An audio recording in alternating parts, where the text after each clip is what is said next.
But spider tack is the issue. But MLB is just super lazy. They don't want to educate their umpires on the difference between rosin and sunscreen or spider tack. And it's just a perfect little microcosm for what Major League Baseball is right now. Baseball, for me, the greatest sport on earth. There is no doubt about it. Major League Baseball as an entity is a joke. Let's not sugarcoat it. Rob Manfred is the worst commissioner in all of sports, and it's not even close.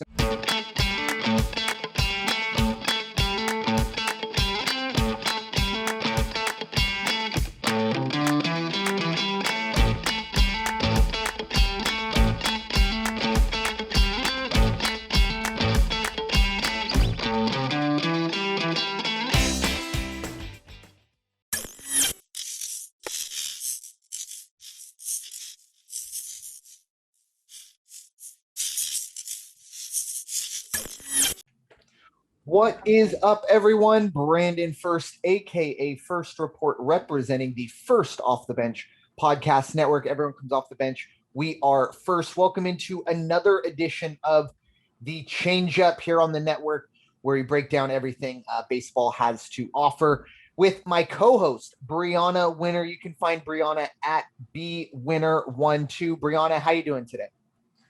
Good. Obviously, new background, just obviously for the week.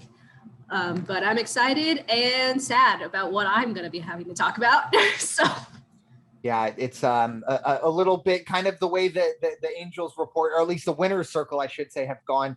Some positivity, mainly in the names of Shohei Ohtani and Mike Trout when he was healthy, and then some negatives, and then there are plenty. He's now on the 60 day now, so he should be back soon. Yeah, it's I heard no timetable, which is never good to hear, but we'll get to all that. We got plenty to get to. Obviously, we saw the first hammer drop for the sticky stuff. We'll have a bit of a home run derby update, our 3 up, 3 down, and some stuff to look at this weekend ahead. But we'll start in the collegiate ranks, where we are going to be talking obviously about the championship series going on in the College World Series at Omaha. The news, unfortunately, this weekend took a different turn when it was announced that NC State, a team that was kind of, I guess, a team of destiny, if you will, they had they had taken down the #1 overall seed Arkansas in the Super Regional in 3 games when they got blown out in game 1 and came back to win the last 2 games, and then took down Vanderbilt in their first game of this in the College World Series, and eventually got a rematch with Vanderbilt. Before that could happen, however, they got the news that their team would only have 13 players available to them, 9 position players and 4 pitchers, which is rather scary. 12 of those 13 players were used in a 3-1 loss to Vanderbilt, which then set up a winner-take-all semifinal that never happened, as 11 hours before that game was scheduled to happen, I believe it was about 2 a.m. Eastern time, Saturday morning, Friday night, wherever you are. It was announced that NC State versus Vanderbilt, that game would be considered a no contest, and NC State would have to forfeit. Unfortunately, NC State becomes the 4th team in the NCAA to have to forfeit in the postseason due to COVID. We saw Rice women's volleyball team earlier, Michigan's men's ice hockey team, and maybe the most notable of all, when VCU men basketball was not able to play their first round game. But obviously no one was as close to the title as NC State. Many people are up in arms about this, and you can't really blame them here. But Bryanna, what are your thoughts on the, I guess, unfortunate situation that not only happened to the College World Series, but to NC State? Well, I mean, with VCU, I actually had them beating Oregon. So that was a blow to my points. But I mean, either way, I had expected Vanderbilt to win the series no matter what, but it's just unfortunate that it had to happen this way.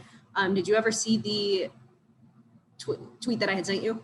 I did. That was interesting. That was from one of the players that wrote that. Yeah, pretty much saying, just give a little bit of background, that they were being recorded while they were checking in, which, first of all, anything medical, violation.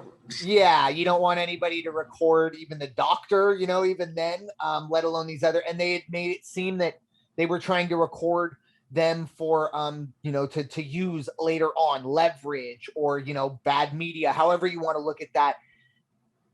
No matter the way you look at this, it's a bad situation.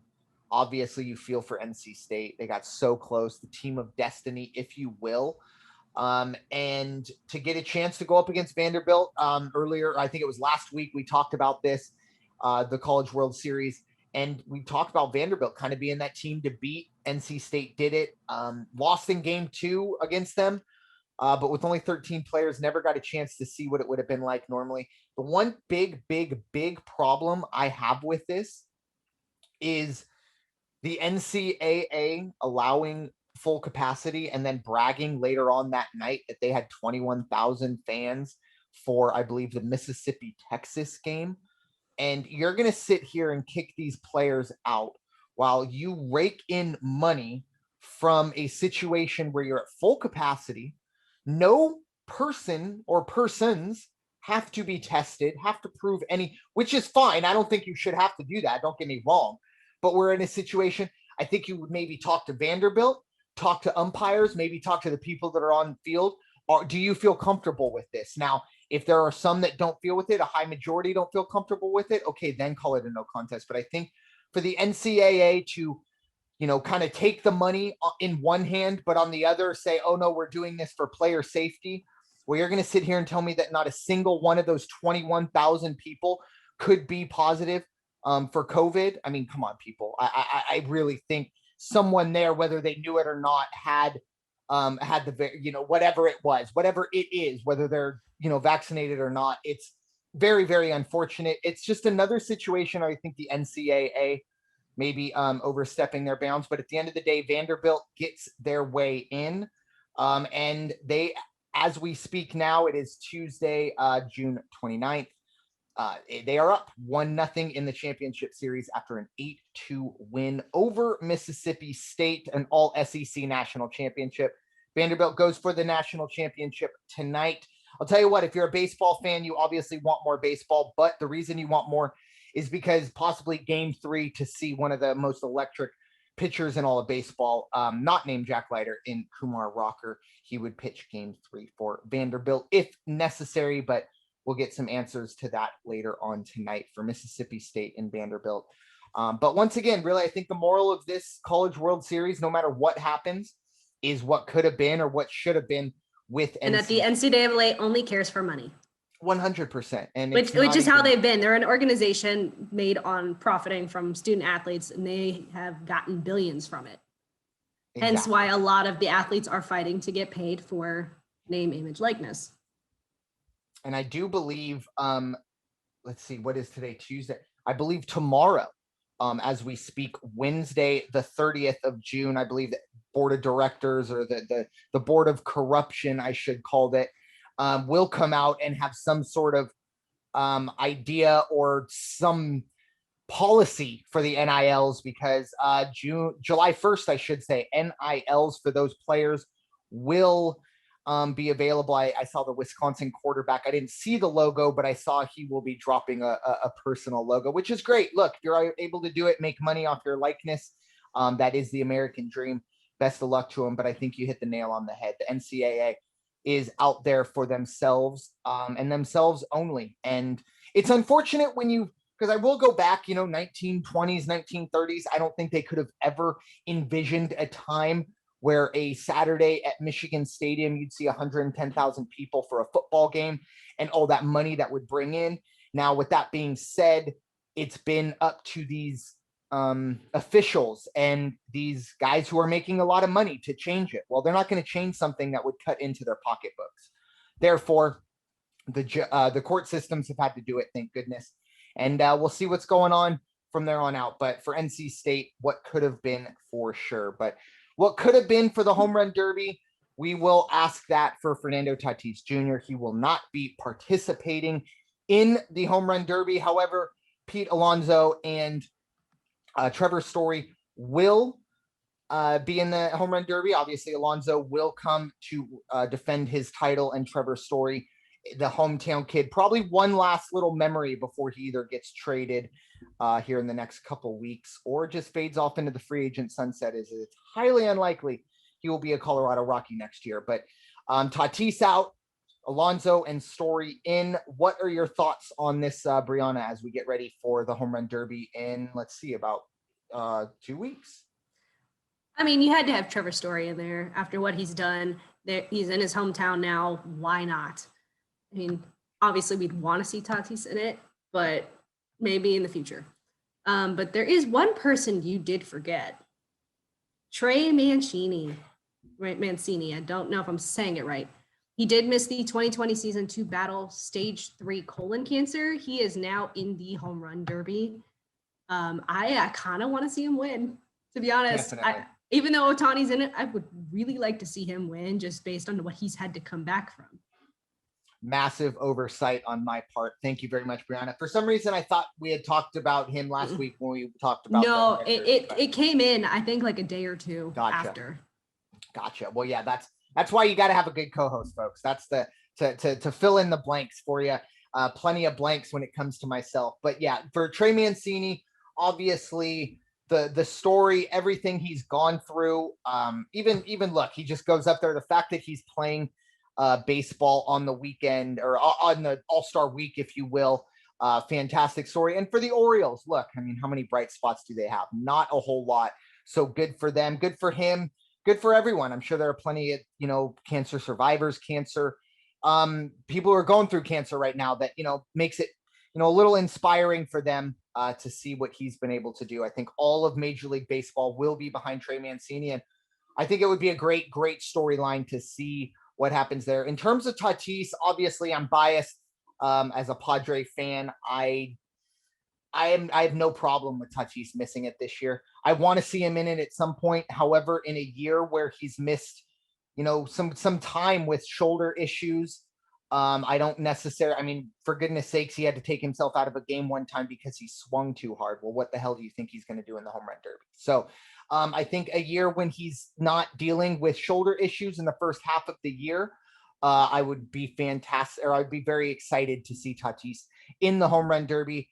But to be honest, if it were up to me, I would have Tatis not even play in the All-Star game either. But I'm incredibly selfish, and I want him to be healthy for 81 or whatever 78 games for the Padres going forward, rather than one meaningful exhibition. So we will see how that goes. Is the home run derby, no matter what, we still have 4 more slots to fill, 2 American, 2 national. I believe that's how they're doing it. And it's going to be at Coors Field. So, the ball will be flying. But we do have a situation where the ball was not flying, at least for one team. We saw our 8th no-hitter of the year. And I tell you what, obviously for Bryanna, she's a Cubs fan, so super excited, but doubly happy that it happens against the, unofficial, most hated National League team of this podcast, the Los Angeles Dodgers. Cubs combined to no-hit LA. It was Zach Davies, Ryan Tepera, Andrew Chaffin, and Craig Kimbrell all combined to no-hit for the 8th no-hitter of the year, and really ending the longest drought we'd seen since a no-hitter. Went almost 2 full weeks, or almost a full month without a no-hitter, but the Dodgers get bit by the no-hitter snake. But Bryanna, take it away. This is definitely in your jurisdiction. Well, I was so hoping to put the Dodgers in the down, but that didn't happen because what they did after. But I mean, I'm happy to see that the Cubs did this. Again, doubly happy that it happened to the Dodgers. And I know you're happy about that too, just because you're trying to catch the Dodgers. But I mean, Craig Kimbrell, man, like, you would think he would blow that game all the time. I'm surprised he kept it together. And I'm a Cub fan, but I will say it. Yeah, he's been, it's funny. He's on my fantasy team, and I'll be honest, it was a situation where I was looking away and it was an auto draft and he got picked. He's been actually pretty darn good for me. Definitely someone that, for me, at least, ERA and the saves he's gotten done, but it was a little, odd to me we'll get to the sticky stuff here in a minute. And yes, that pun was very much intended. But when he came out, the first 2 or 3 pitches, because I believe he walked the first batter, it looked like Craig Kimbrell was going to be one of those guys that was struggling without his sticky stuff. But he did figure it out.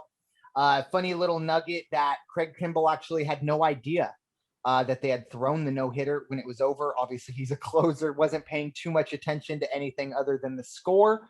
But he does finish it off. Funny little exchange. You see him kind of win, and he's kind of confused as why, the guys are mobbing him for what he figures is just a run-of-the-mill 4-0 win on the road.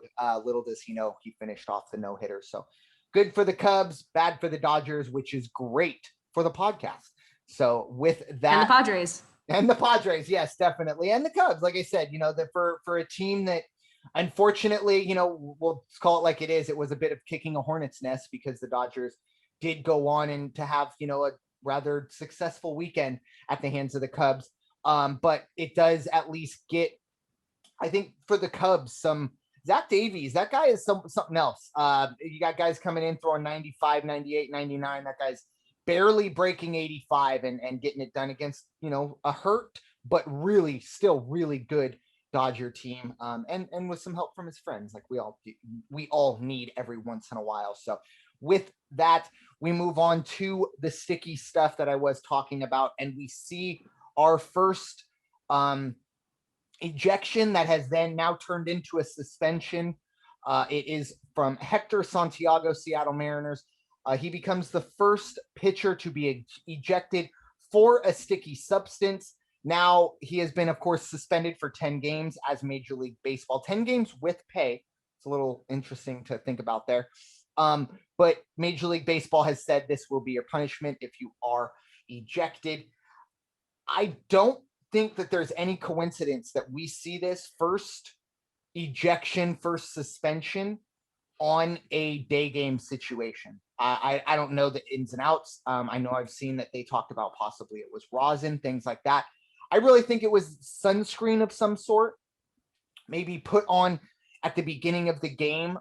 Because look, I mean, you're playing, we're in June. We were just talking about earlier how we're going to get to somebody who was, a little hot, if you will. So you're going to want to put some sunscreen on. And it still blows my mind that is considered a foreign substance for these guys. So once again, I don't think it's any coincidence that this comes on a day game, the first time we've seen it. But Bryanna, what are your thoughts as the first of possibly many situations? I mean, if it's sunscreen, that's messed up. Like, kids and adults will all put sunscreen on when they are going in the sun, especially if you are playing a sport outside. There's nothing you can do about it. What, are you expecting them to get burned every single day that they're playing a day game in 90 or 100 degree weather? Like, it doesn't make sense. I mean, if it was something else, then I totally understand it, but sunscreen should not be on this list.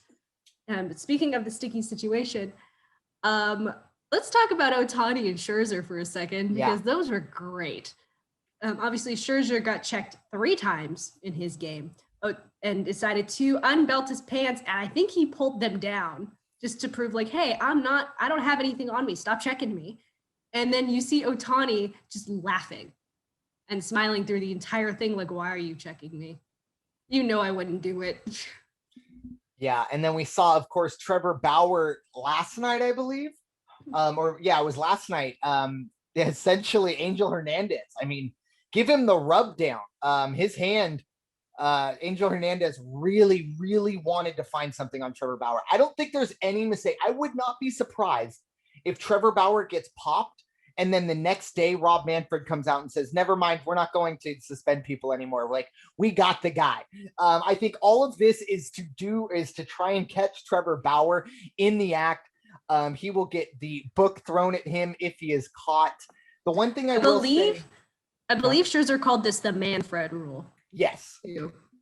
Yeah, well, and we even saw the knuckler. I don't have the name in front of me, but he got checked. And look, if you know anything about throwing a knuckleball, that's one thing you don't want is any sticky substance on your hand. And he's still getting checked. Just kind of shows you the idiocy of Major League Baseball at the moment. But going back to Hector Santiago and the sunscreen, I think it's become an either or. So the sunscreen's okay, but then you can't use rosin. But then you can use rosin, but you can't use sunscreen. So it's a situation of you're choosing, grip over your health. Maybe not everyone is as, scared of melanoma as others. That's fine. It's not the most dangerous cancer in the world, but melanoma, skin cancer, is still a dangerous thing to deal with. And for these players, when you're out there almost, 100 times a day, going back to spring training, or 100 times a year, excuse me, you gotta protect your skin. Freddie Freeman always wears long sleeves for that exact reason. I believe his mother passed away from that. Dallas Braden, his mother passed away from that. So it's a real thing, and it's really unfortunate that I think what happened here was Hector Santiago used sunscreen early on, which is fine, but then thought maybe it had dissipated and went to the rosin, therefore turning the sunscreen and rosin into the illegal substance, which is absolutely ridiculous because, look, sunscreen and rosin during day games in high school, that's what I used. And believe me, my spin rate wasn't going anywhere near any higher than that. But spider tack is the issue, but MLB is just super lazy. They don't want to educate their umpires on the difference between rosin and sunscreen or spider tack. And it's just a perfect little microcosm for what Major League Baseball is right now. Baseball, for me, the greatest sport on earth. There is no doubt about it. Major League Baseball as an entity is a joke. Let's not sugarcoat it. Rob Manfred is the worst commissioner in all of sports, and it's not even close. I mean, Gary Bettman should be sending Rob Manfred weekly fruit baskets because no one talks about how bad Gary Bettman is, at least not nearly as much as they used to. And I mean, he made Bud Selig, Rob Manfred's made Bud Selig look like Floyd Landis. It's just absolutely ridiculous. I don't understand how this guy is still employed, but the revenues are up. Money is being made, and the only people who can really fire Rob Manfred are the owners, who once again are making a ton of money. So there's not a whole lot of encouragement for them to break things up. So with that, it is time to step inside the winner's circle. And the first thing you think, or the first thing you know when you step in the winner's circle, it is really, really, really hot in here. I don't know what's going on. Maybe it's a Dylan Bundy situation, but that's the perfect little segue into what we got going on with the winner's circle. But unfortunately, we will start with some news that is not so great, but we're going to try and figure out how to fix the air conditioning here in the winner's circle, but hang with us, folks. But with that, Bryanna, it's all yours. I didn't think I was going to stop laughing at that. So yes, we're going to start with something completely different. And I'm not going to get to Bundy for like a little bit. But first, obviously, Tyler Skaggs passed away from an overdose a few years ago. His family is now suing the Angels organization, as well as two former employees in Eric Kay, who is now in jail, and Tim Mead. So obviously Tyler Skaggs' widow filed in Texas. His parents filed in Los Angeles. They're saying that the Angels were negligent in allowing Kay, who is an opioid abuser, to have access to the players, and Mead failed to properly supervise him. The Angels say they will vigorously defend, and they say that the lawsuits are without merit and the allegations are baseless and irresponsible. I'm going to let that sink in and get your opinion before I continue. Baseless and irresponsible. I believe if you were to go into Urban Dictionary or whatever and type in calling the kettle, or the pot calling the kettle black, this would be the situation. Irresponsible, baseless. This is an organization that, let's take the Tyler Skaggs thing out of this. This is also an organization that lost out on one of the top pitchers in all of baseball in the free agent because they had a noted woman abuser, assaulter, whatever, in Mickey Callaway. Trevor Bauer was very open before any of this came out and said, I am not going to even talk to the Angels because of their pitching coach. And then 3 weeks later, of course, we hear, oh my goodness, what happened? It's terrible. But I hate to say it, and this isn't a reason why, and I don't think it falls specifically at the feet of Brad Ausmus, but he was the head of this. This is the guy who was the face of the franchise at the time, or at least the leader of the franchise in that situation. He lost complete and total control. Either he knew about it and let this go on, and it led to another person dying, or he didn't know about it, which to me is an absolute lack of institutional control. If your manager, if your boss is unaware that you are doing illegal drugs at the workplace, you're going to get sued every time, folks. This is, I believe, now I'm not a lawyer, never gone to law school, barely even spell law unless you spot me the L and the W. But for me, it's pretty obvious that this is wrongful death. This is a situation where they allowed an unfortunate situation to turn into a deadly situation. I'm not going to sit here and say that Tyler Skaggs is the only human being that's ever stepped into a locker room and had a substance abuse problem. That's not what I'm saying. But it seems like he is one of the few that has been allowed to essentially kill himself with the blessing, or at least the very least, the nod of approval from the team. There is not a dollar amount in the world that can bring their son back, her husband back, excuse me. But the Angels got to pay, period. Unfortunately, this is the world we live in. It will be monetary. Doesn't sound like they want to settle. I would love to see the Skaggs take the Angels to task, because I really think in both cases they have a case, and pretty bulletproof. But that's just my thoughts. Once again, succinct as always. I believe I read that the Angels said that they had no idea. Too. Oh yeah, of course. I mean, that's the cop out, right? Now, the one thing that's really good about court proceedings is under oath. When you talk to TMZ, no one's under oath. When you talk to a Zoom reporter or a Rotary Club, hey, talking to you, Seattle Mariners, you're not under oath. So it's when you put someone under oath, things will change. But once again, I go back to, if they did not know, well, once again, that's a lack of institutional control. You're in a situation where opioids are essentially, you can grab them whenever you want. There needs to be some sort of background to know if you have an abuser in your midst. It's just, I believe OSHA would probably have something to say, and that's the kind of the bare minimum of workplace safety in terms of OSHA. So, but it's a really unfortunate situation. It really, really is. And something that very easily could have been avoided, unfortunately, which is a lot of kind of the off-field drama for the Angels lately. And I believe one lawsuit was filed against the Angels, the other was filed against the employees. But this is why I wanted to start with this, because then we can go on to some happier notes and not have to deal with more lawsuits, because we know that's all the Angels have had to deal with this last year. So obviously, Ohtani versus the Giants last week, he became this was the situation where it became the first time ever a national team had a DH, but American team did not.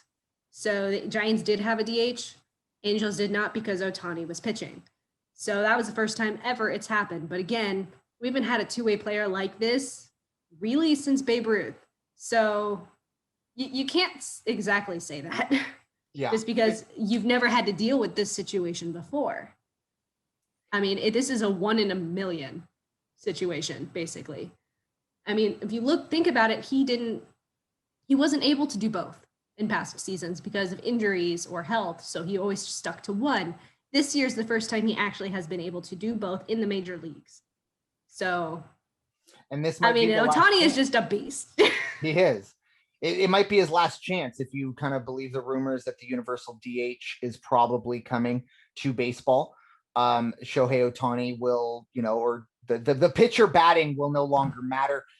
So it could be the last time. But it had been a good 3 weeks since we had a Shohei Ohtani as the first player or the first player ever, since Willie Mo, whatever, really, because last week we had the first Japanese-born player in the home run derby. Okay, so maybe what I was more referencing was the lineup, the two-way side of things. Now, okay. The hitter side of things for the home run derby, you're right, him setting a record that way. But there have been other Japanese players that have been close to matching that. There hasn't been a single American player or player period since, once again, Babe Ruth to do what he's done. And the lineup idiot. I don't think there's a better coach to have, or a manager to have, by the way, than Joe Madden with Shohei Ohtani, because he's going to get the absolute most out of him. But I mean, look at what he's doing. Mm-hmm.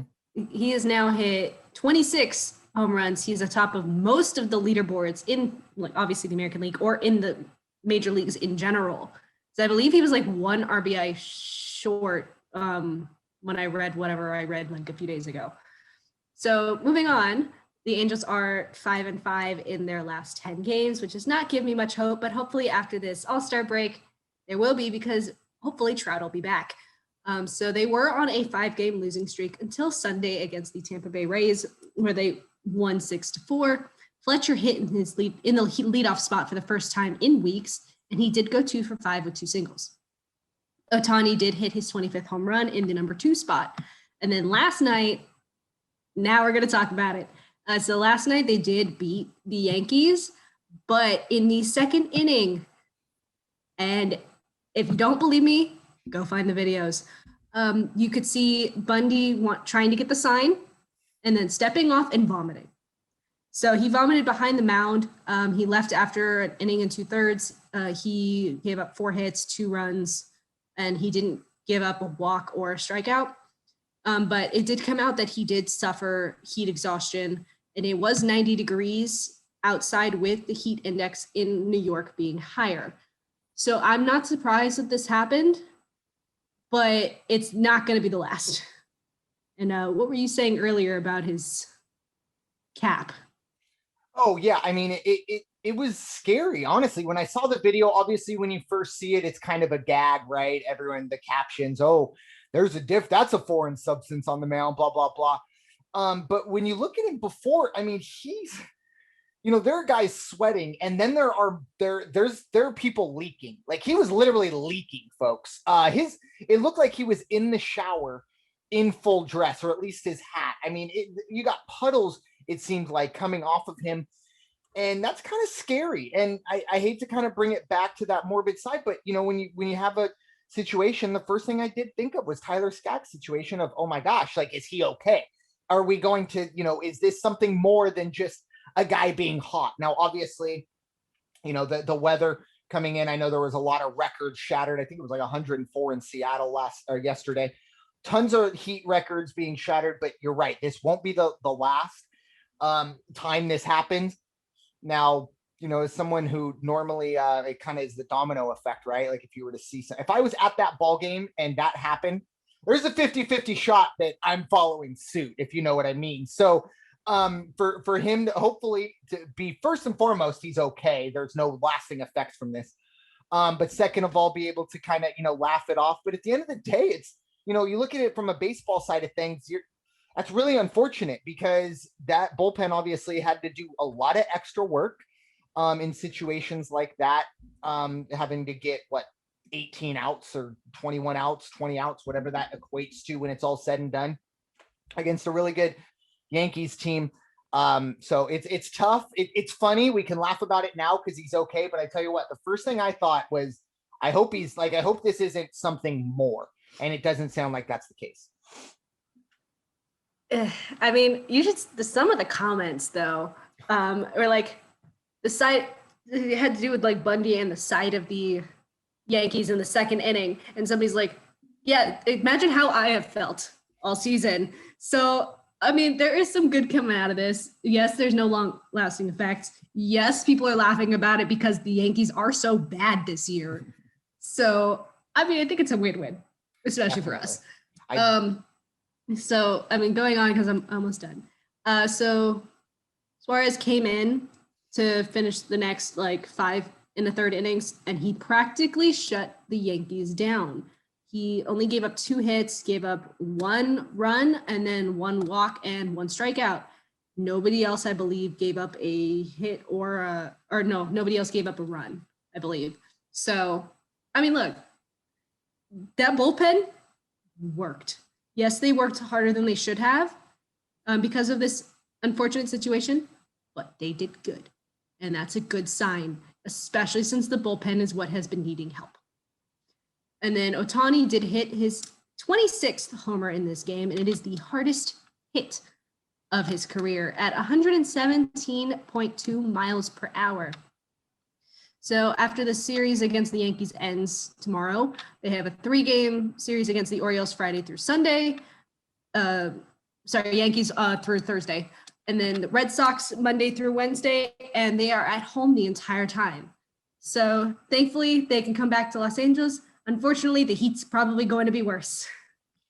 Yeah, I don't know if you'll get that humidity level, though. No. At least maybe once or twice this summer, but seems like that the East Coast, they have that more often than not. Obviously, friends in Florida will definitely they could probably look at that and be like, oh, that's a February day out here in Florida. But anyways, really Florida nice. People are crazy. Yes, they are. Yeah, for the most part, if you're on the Panhandle, no disrespect, but you're probably a little crazy.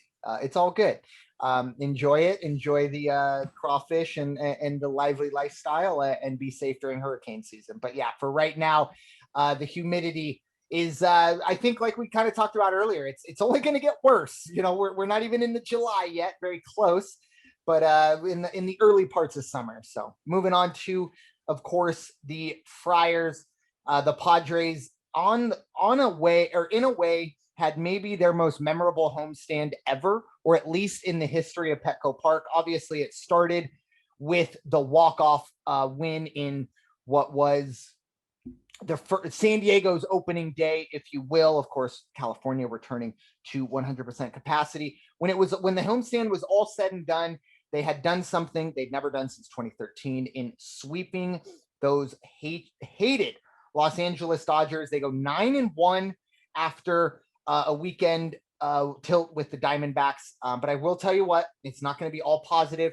at least on the outside of things, because it's a theme. If you listen to last year, during last year's season, or at least after, right when it was all said and done, we talked about the awards, it was very heated about the National League Rookie of the Year voting. Congratulations. I think it was Trevor Williams was who won it. Great. But he only, pitched in 27 innings. You had Jake Cronenworth once again, who is getting disrespected. He is the top second baseman in pretty much every offensive category in the National League. However, because of this phase voting, okay, look, what is going on with the All-Star game? Phase voting and runoffs, things like that. Just take the best players, put them on the field. Let's play baseball. This extra stuff is just stupid. And I'm just being honest, because you have a guy like Gavin Lux, who has half the WAR of Jake Cronenworth. He has half the home runs, and his OPS is 200 points lower. And Jake Cronenworth plays much better defense than this kid. And Gavin Lux is going to have a chance to start for the National League. Ozzie Albies and Brian Reynolds having good years. I don't hate them for being in there. But Gavin Lux does not deserve to be here. Once again, this is the Dodger fans, getting in there. And I think the biggest part of phase voting and this stuff is, by and large, the public is stupid. Let's be honest. Most people are stupid. You get a group of 100 people together and you take a vote, you're probably going to be doing the wrong thing. So it's not great. And this situation for Jake Cronenworth, you kind of just got to shake your head. This is a guy who just won National League Player of the Week. And then 2 days before that was essentially told that you're not going to have a chance to start your position for the National League. Absolutely ridiculous, but I'm pretty sure this is like the third or fourth different ridiculous thing that we've talked about for Major League Baseball. So if you're sensing a theme here, you have found it. But moving on from that, the Padres will begin an East Coast swing starting today, Tuesday, the 29th of June. They'll go Tuesday through Thursday in the city of Cincinnati, taking on the Reds before they head to my second city, Philadelphia, where they have a weekend series with the Phillies. Currently, the Padres are 47-33, which ironically would be the best in any division, any other division in the National League, and including the AL Central. However, for the National League West, it's only good enough for third, and it still puts the Padres 4 games behind the Giants and a game and a half back of LA. I will say this, though, over the next 2 months, the Padres play 44 games against teams under 500. They have to win 28 or 30 of those games to really have a shot going into September, because over the last 5 weeks, the Padres will play 9 against the Dodgers, and 10 against the Giants, including the last 3 in San Francisco. On top of those 2 teams, they'll also face the Cardinals, the Braves, Bryanna's Angels, and the Houston Astros. So September, the Padres have arguably the toughest run into the playoffs. So these next 2 months have to be very, very important for the Padres to try and take at least a little bit of take a little bit of a bite out of that lead that the Giants have currently. So still plenty of baseball before we get into September in that pennant race. But the Padres, plenty of kind of low-hanging fruit coming up. They have to pick it correctly if they want to be a division winner, because I don't think anybody wants to be in a one-game playoff against probably either the Dodgers or Giants. But moving on to our 3 up, 3 down segment.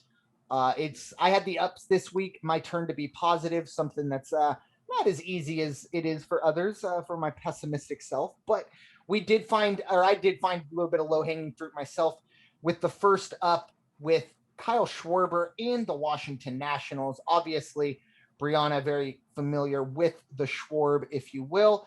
15 home runs in 17 games. That matches a record set by Barry Bonds for most home runs through 17 games. He had a modest 9 home runs just 2 weeks ago. Now he is, I think, tied for third with 24 home runs. I think one of the biggest no-brainers in all of baseball right now would be get Kyle Schwarber into the home run derby. That being said, probably won't happen because it is Major League Baseball. So we'll see how that goes. I think that would be really cool to see Schwarber really kind of bring this hot streak into Coors Field. But as a team, the Nationals are 4 game or second in the division. I didn't put where they are 4 games back in the division. But anyways, they have been riding Max Scherzer and Brad Hand. Obviously, Scherzer starting games, Brad Hand, a very reliable closer out of that. And they have the best batting average in all of the National League. Along with Schwarber, you got Juan Soto and Trey Turner that have been leading the offense for the Nats. Turner is hitting .310 with an .847 OPS. Obviously, speed and defense as well. I will say, though, still has a lower WAR than Jake Cronenworth. I'm not going to let it go, so move on. But the Nats can tread water until Steven Strasburg gets healthy, we could see possibly a surprise out in DC, something we saw a couple years back where they kind of caught fire maybe a little later than they are right now. But definitely a team that has the MO to be a second half team. But Bryanna, what are your thoughts on Schwarber and the Nationals? He had to go to the Nationals, didn't he? Yep. I mean, he's probably better off with a different team, but probably not this team. Because obviously this team has not done that well. We'll see what happens at the All-Star break. And see what happened 2 years ago is going to happen again. I mean, I love Kyle Schwarber, but I really wish he stayed a Cub, to be honest. But going into the first down, it is going to be the team who had really been doing really well in the American League Central, the Kansas City Royals. They are 3-7 in their last 10, and they have now moved to 5th in the American League Central. And I mean, you would think the Twins would still be down there. Yeah, it's 5th in the American League Central is kind of a really nice way of saying a terrible baseball team. That's kind of what it is. They did so well. Yeah, and I think they were at one point the best team in baseball. I mean, 25, 30 games in, but still the best team in baseball at one point. We talked about them, I think maybe on one of our first ever ups or downs. Obviously they were an up, and we both were kind of figuring, okay, eventually this will get figured out. Obviously a little earlier and maybe a little more drastic than we figured. I thought it was going to be after the All-Star break, to be honest. And I definitely did not expect the Royals to be in last place before July hit. That's for sure, because especially the way the Tigers and Twins were playing, really, really tough look for the Royals. But once again, not anything that we weren't really expecting, at least at the beginning of the year. Now, I think when we hit May, it was kind of like, the Royals might be better than we thought. But I think my buddy, when all that was going on, he texted me about it. He said, I know the Royals were going to be good. And I said, somehow, some way, this team was still going to end up with only 70 wins. That might even be kind of high right now for them. But for the Royals, yeah, it's a bit of a return to the norm for them, or at least maybe a little faster than we expected, but all the way down into 5th in the American League Central. Not a fun place. Weren't they in like 3rd last week? I mean, yeah, I don't think they've been been lower than 3rd in quite a long time. I mean, probably since we talked, this is probably the first time they've been lower than 3rd or 4th, obviously, all season, which is kind of crazy, but not really. But when you saw the way they started to see where they are now, very, very drastic and kind of unfortunate, because I don't think you can really hate on Kansas City, at least the Royals. Maybe have, some certain things about the Chiefs or this or that, but the Royals, I mean, they're just kind of the lovable losers who did win it a couple years back, but just kind of go out there playing your baby blues, and you'll finish low in the American League Central, but they've been pretty bad. Yes, I thought they were going to do low, but when they started off strong, I'm like, oh, maybe they'll surprise me. I kind of want them to win the Central now. Nope. And I'm still surprised the White Sox are still doing as well as they are, like that shorthanded. Indians too. Just, obviously getting rid of Lindor, still have some good pitchers with Bieber and company, but yeah, the White Sox, I think Abreu, I can't even keep track of it, but someone took a hit bat or got hit on the knee at the plate. That looked bad. I saw it and I immediately thought, oh, we're going to have another thing to talk about. But not the case for them. So moving on to our second up, it is the Boston Red Sox. Great weekend for the Red Sox. They finish out a sweep of the Yankees. They are now 6-0 against their heated rivals from the Bronx. Look, lots was made at lot is made of this offense. A really strong offensive team. Obviously, JD Martinez, one of the best bats in all of baseball. But this pitching staff, and mainly the bullpen, has to be given a lot of dap. This is a team last year. The pitching staff in general might have been maybe one of the worst ever. And it was in a small sample size. I know it was only 60 games, but they were giving up. They went through, I think, the first 15, 20 games where they were almost allowing 8 or 9 runs a game. It was really, really ridiculous to see. They figured it out. Pretty much every arm in the bullpen has an ERA under 3.04, and Nathan Eovaldi is starting to look like an ace that they had kind of expected him to be. The Sox have won 6 out of their last 10, but they have won 4 in a row, and have kind of started to maybe pull away a little bit from the Tampa Bay Rays. But Bryanna, what are your thoughts on the Bo Sox? We thought they were going to be so bad. We did not think that they were going to be doing this well.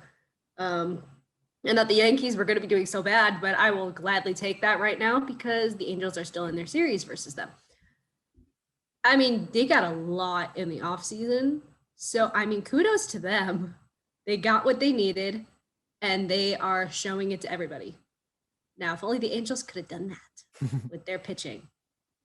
Yeah, and it's kind of ironic because like the Red Sox did get better in certain spots, but they didn't really bring in a big arm. I mean, not a Garrett Cole, not a Trevor Bauer, not kind of the person you would expect to change things. Bringing in, Kike Hernandez, that's great. I think he's a great baseball player. Doesn't help your arm, doesn't help your pitching staff. They brought in Hunter Renfroe. Probably won't find a bigger Hunter Renfroe fan this side of the Mississippi than myself. I just added him to my fantasy team because my outfilders are dropping like flies right now. Yeah. And for Renfroe and Hernandez, obviously Kike is more of that kind of utility contact guy. Renfroe's going to try and mash you and play really good right field, which you need in Boston. But for the Red Sox, they kind of weathered the early storm of seeing the Rays get off to their hot streak. They are now looking really, really good.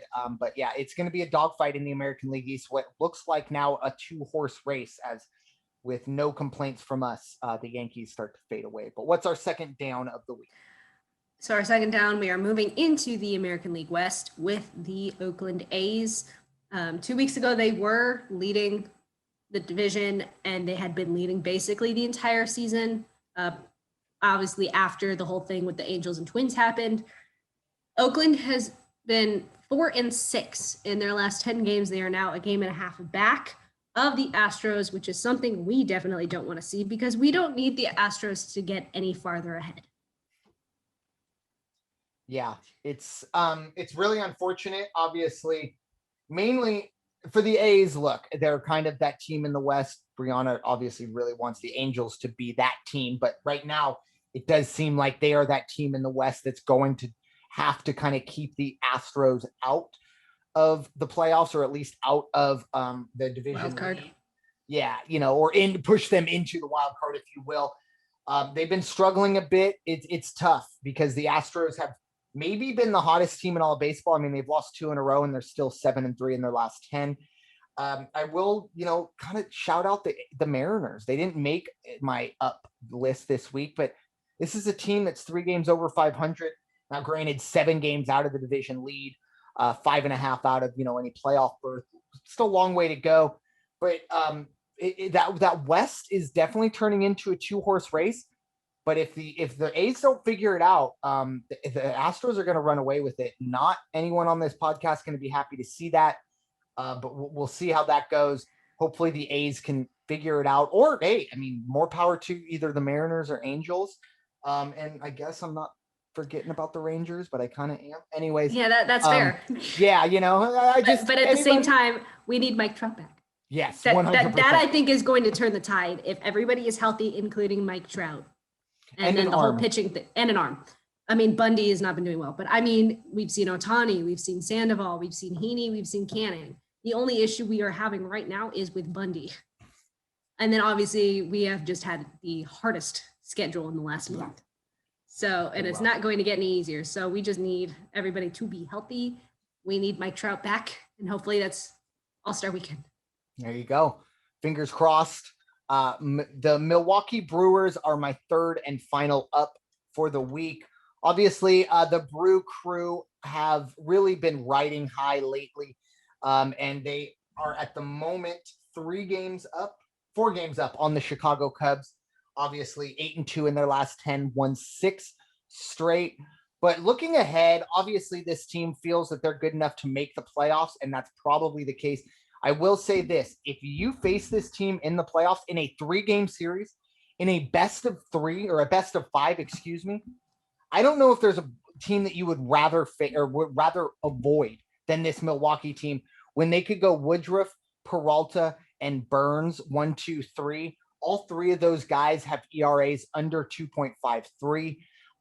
Brandon Woodruff, probably any other year that Jacob deGrom wasn't threatening an ERA title, would be the clear-cut Cy Young favorite. Unfortunately, I think he has a 1.5 ERA, and he's still well off the lead that Jacob deGrom is putting together. But Corbin Burns and Freddie Peralta also getting things done for that team as well. There is question marks, though. What's going on with Christian Yelich? Obviously, trying to get healthy, trying to stay healthy, but he's gotten, I think, 48 games this year. He's hitting 253. Not a huge concern, but the fact that he's only got 5 home runs, that's a big concern for me. The Brewers, like I said, won 6 straight despite this, and are 4 games ahead of the Cubs and 6 games ahead of the Reds. And of course, the Cardinals are really falling off now. 8 full games back, and then the Pirates are the Pirates. But what are your thoughts on the Milwaukee Brewers, Bryanna? They came out of nowhere. They really just came out of nowhere. We thought it was going to be the Cardinals, and then the Cubs showed that they could keep up, and then we thought it was the Cubs, and then the Cardinals fell off, and now it's just Milwaukee is just running with it. So I don't think we're going to see much of a change through the rest of the season. I would like to see the Cubs back in first, but I don't think that's going to happen based on how strong this division is now. Last year, they were not strong at all just because of COVID and St. Louis and all of their flipping doubleheaders that they had to go through, and I feel so bad for them. But at the same time, it's your own damn fault. Well, I mean, they did make the playoffs last year, as crazy as that playoff was. They did. Technically, as an 8 seed, and got swept by the Dodgers. And I still, I will go to my grave and say that the Padres should have lost the final game of the season last year so that the Giants could have made the playoffs. I think the Giants would have at least made life a little tougher on the Dodgers than the Brewers did. But anyways, it is a little tough. I will say I'll pat my chest or pat my back. I have a futures bet on the Brewers to win the Central, and I think in our NL Central preview, I had them, I think, to win the division. So hopefully they can prove me correct.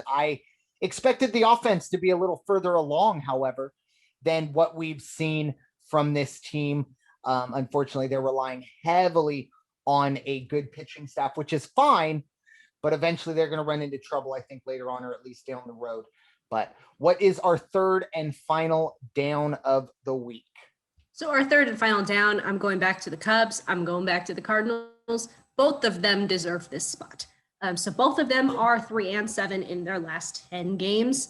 The Cubs, like you said, are now 4 games back of the Brewers. They won their first game against the Dodgers, which we talked about earlier with the combined no-hitter, but then they lost the final 3 of the series. And then yesterday they lost 14-4 against the Brewers, which is not good, especially when you're trying to catch the Brewers. You don't want to lose to the Brewers. So, and then going into St. Louis, they are now 8 games back. They are 4th in the National League Central. You've got the Reds in between the Cubs and the Cardinals. Cardinals lost their 2-game series against the Tigers last Tuesday and Wednesday. And then they went 1-3 versus the Pirates over the weekend. And if you can't beat the Pirates, something's wrong. At least the Pirates don't have the worst record in the league like they did last year. That would fall to the Diamondbacks, who I think are just going to stop putting them on the down list at this point. Yeah, they actually got pretty close. I almost put them up as a sarcastic up, if you will, because they did finally win a road game. So I guess hats off to them for not totally sucking. But anyways, yeah, the Cardinals and Cubs, obviously the Cubs still in position to, I think, do something this year. I really do. I think it complicates things for the Cubs because they were expected to be sellers at the trade deadline. And now all of a sudden, it would be kind of crazy for them to trade their big bats. So that's a little interesting to see there. But for the Cardinals, after Flaherty went down, this team has just fully imploded. There was an absolute fantastic play by Brian Hayes. I think it was this past weekend. And I will say this, he made the play 5 or 6 feet to the left of third base, or to the right, I guess, of third base in foul ground. Everyone was freaking out about it. It is a great play. However, there's only one player in the world who gets thrown out on that play, and it's Yadier Molina. Maybe Albert Pujols as well. But anyways, for the Cardinals, it's you got to try and tread water, which they aren't doing right now. They're drowning, to be honest. But they have to figure out a way to get back to the surface when Flaherty gets back. To have any chance of going back to the playoffs this year. They don't have 8 teams like they did last year to make the playoffs. But at the same time, as of yet, they haven't had a COVID situation. So maybe those doubleheader situations won't rear their ugly head like they did last year. But we never know about that. So that is our 3 up, 3 down for the week. Moving on to our final bit. It is the weekend series to watch, and it's about 2 teams that we talked about in the 3 up, 3 down for different reasons. It is the Boston Red Sox heading to the Oakland Coliseum to take on the A's. Bryanna, what are your thoughts here? I know who you're probably, I don't know, actually. I would be interested to hear what your thoughts are on the A's. Maybe you want them to win to try and run down the Astros, or want them to lose to get closer to your Angels? A little bit of both. Because yes, I don't want the Astros to stay in first. And right now, it seems like Oakland is the only way. But the Angels need to catch up. And obviously, it's not going to happen with just the A's. So I don't care if the A's win or lose this game, just because we really need to catch Seattle first. I kind of want to see Boston win, just because I like where they're going, and nobody saw it coming. So I would love to see them win. I agree. This is kind of like how I am right now with the Dodgers Giants series. Like, I don't know who I want to win. Both are good. One result's good for me. The other is good as well, but they both have the negatives, downfalls to it too. But I would like to see Boston continue this on, just because I like the team. I like the team makeup. This pitching staff has greatly improved. And to be fair, I think Houston's too good. I don't think Oakland's good enough to hang with Houston.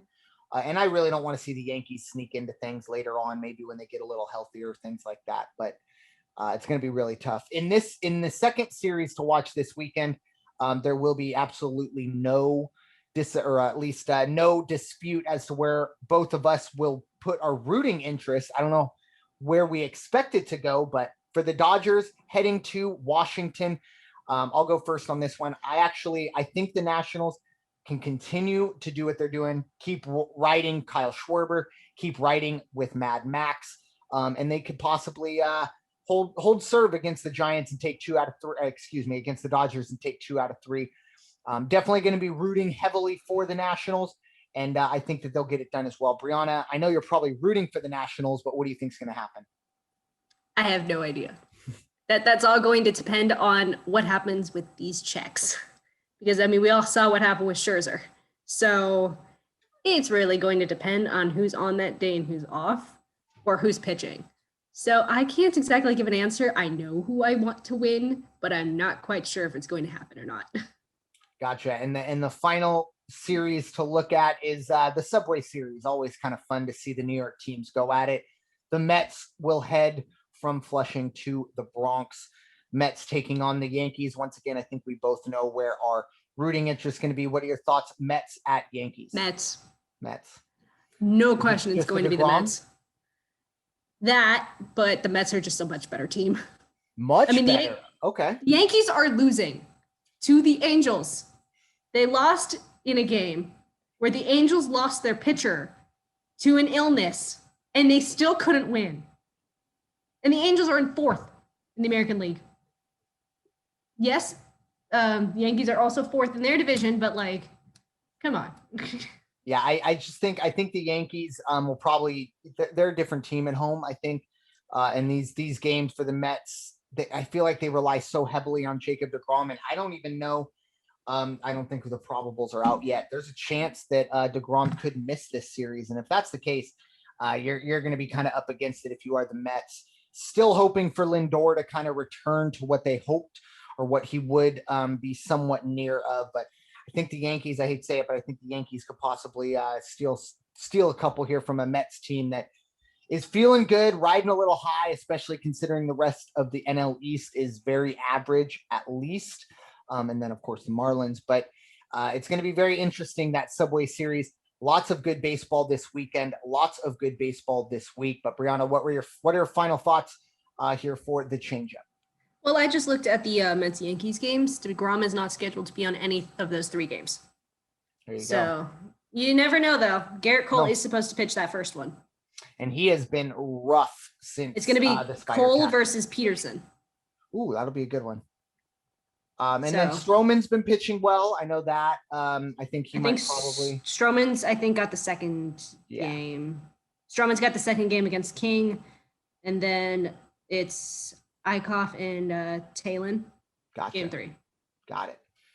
Good to know. So, yeah, that'll be interesting. They're in the Bronx. The Yankees luck out by not getting the deGrominator. But, Bryanna, what are your final thoughts here for the Changeup? Angels, come on, please. You were doing so well. You were doing so well in the beginning. And then the whole COVID thing happened with the Twins. And come on. Catch up to the Mariners and just come on. I'm begging. Pleading over here.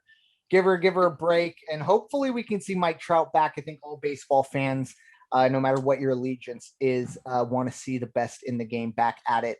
To team up with Shohei Ohtani, who at the moment is definitely the most valuable player ever. And I think Ohtani is scheduled to pitch tomorrow too. There you go. Against the Yankees. So that'll be a good one. So they might have missed the deGrominator, but they're going to get the showstopper in Shohei Ohtani. So with that, thank you all so much for listening to this episode of The Changeup presented by the First Off the Bench Podcast Network. Everyone comes off the bench. We are first. It is time for you all to go wash your hands and stop hating everybody. We'll talk to you all very soon. Take care.